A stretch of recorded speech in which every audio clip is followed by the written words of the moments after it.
On today's episode of the Cryptoverse, Korea's biggest Bitcoin exchange suffers a hack. Well, sounds bad, but it's not as bad as it sounds. And I'm going to explain why on today's episode of the Cryptoverse, so please stay tuned.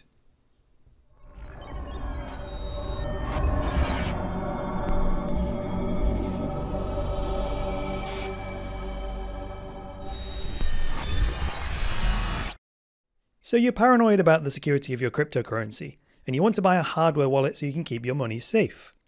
But which hardware wallet should you buy?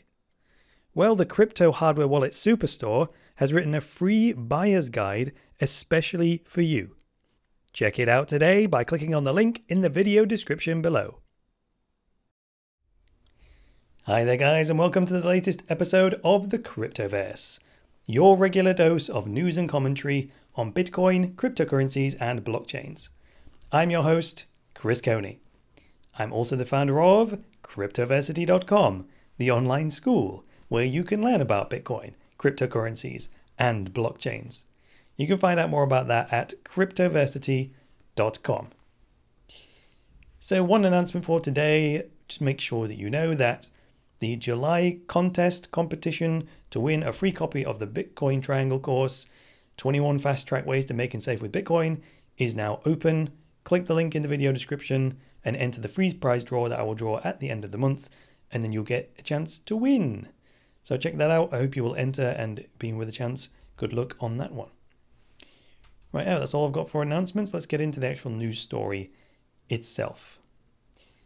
Korea's biggest Bitcoin exchange suffers a hack, and customers lose hundreds of millions, some of the headlines say.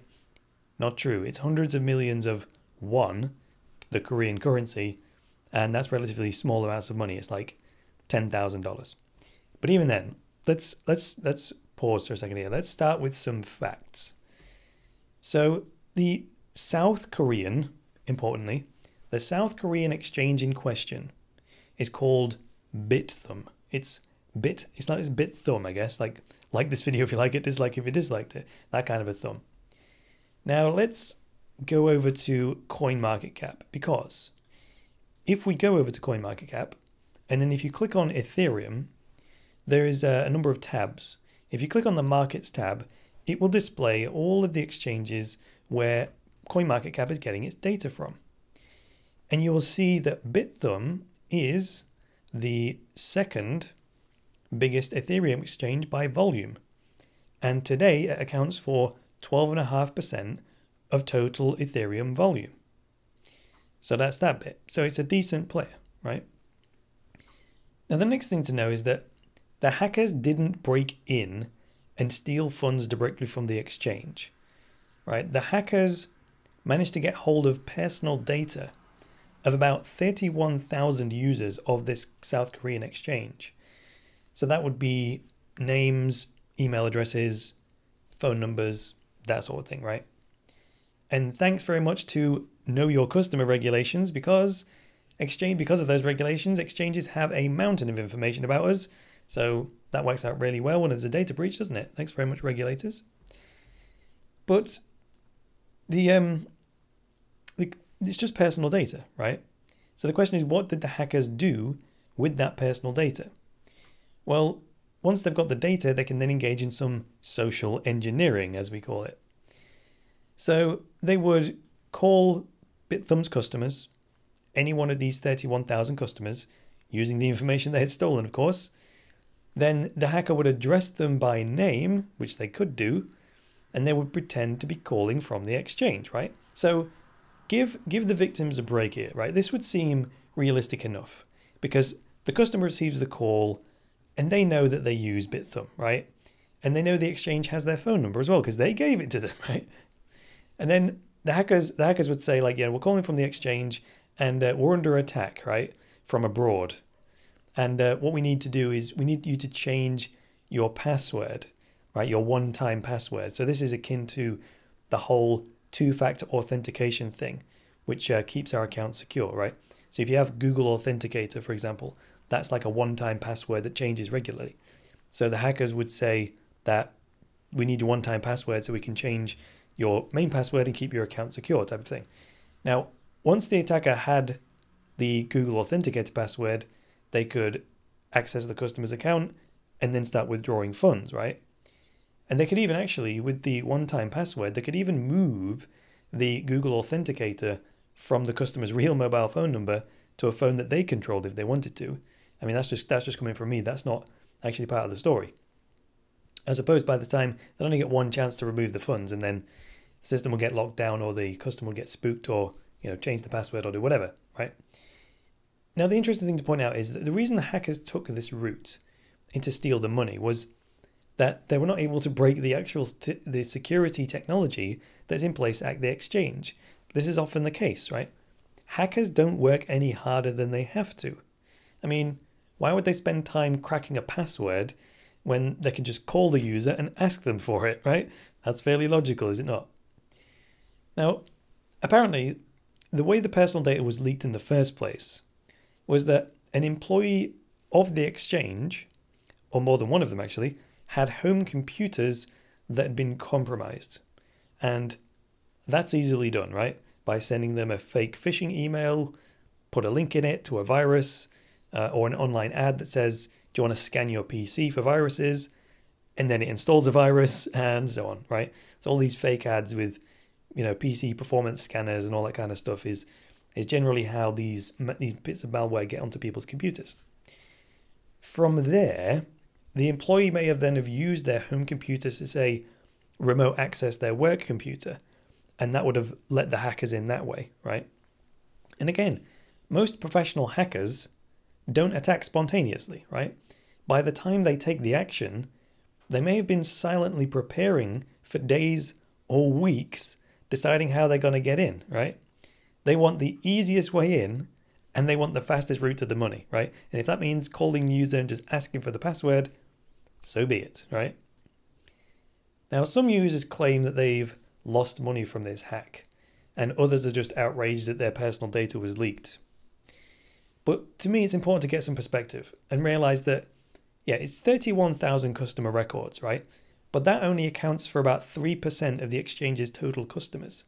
So yes, that's bad, 31,000 records, but it's a relatively small portion of the customer base. And at no time were customers' funds, like the actual wallets, at risk of just being pulled out, right?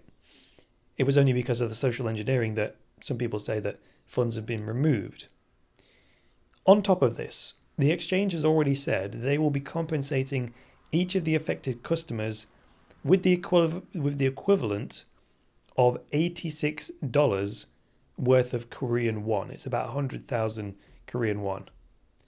And they've also agreed to compensate any users who had their funds stolen as a result of the data leak. So that's also good news. So what is the moral of the story here? Well, to my mind, the root of the problem is twofold.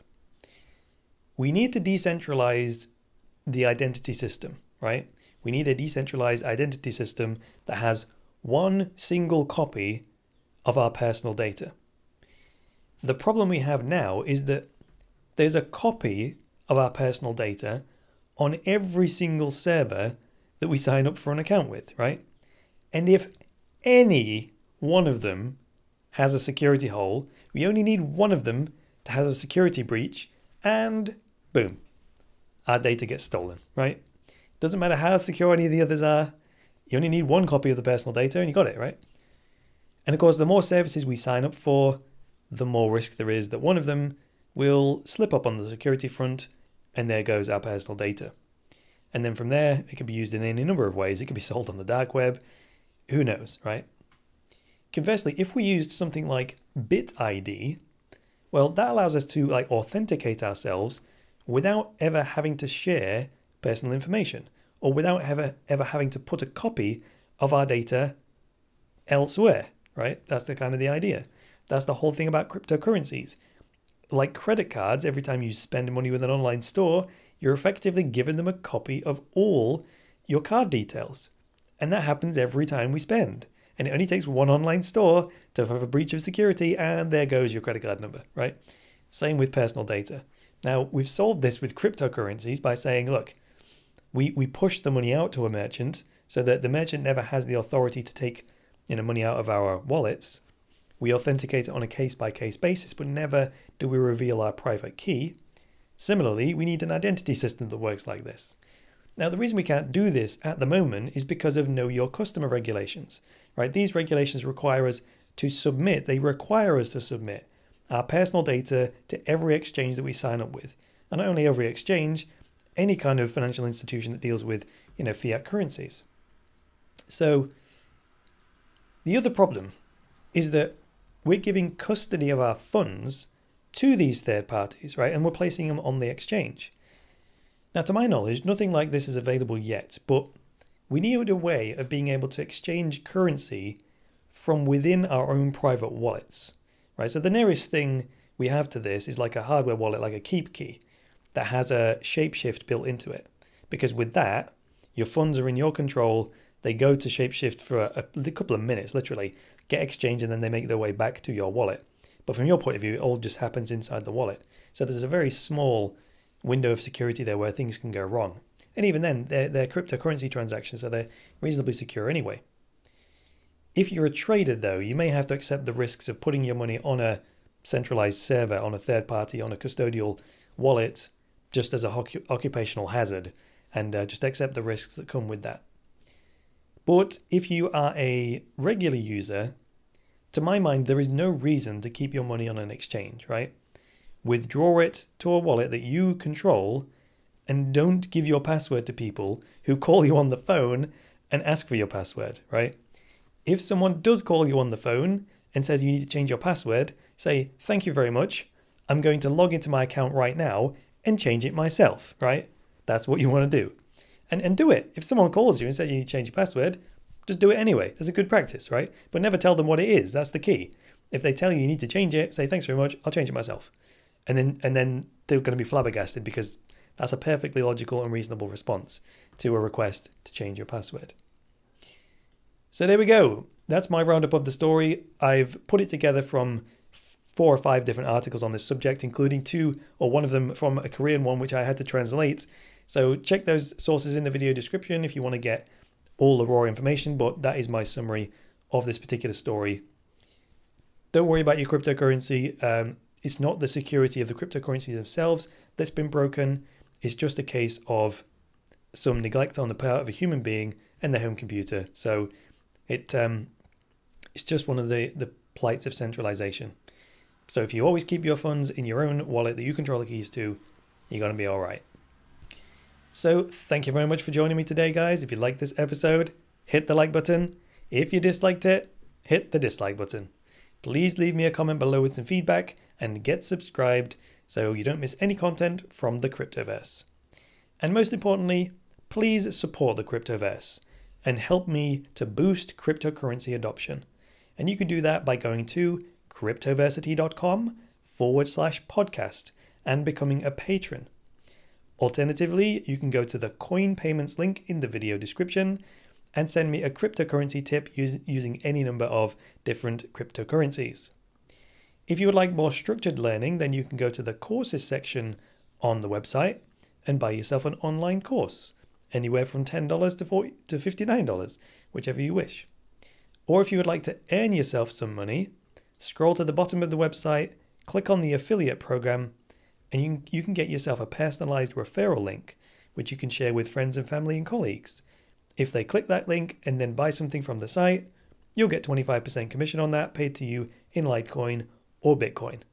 You can support me, you can earn some money, and you can help someone get an education in Bitcoin, cryptocurrencies, and blockchains.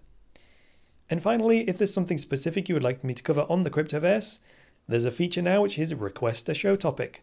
Click the green make a request button and you can suggest I cover a specific news story, a specific project, an ICO, whatever the hell you want.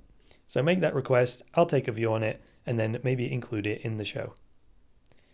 But that's all for today, guys. I'll be back tomorrow with another market roundup and another episode of the Cryptoverse news and commentary show.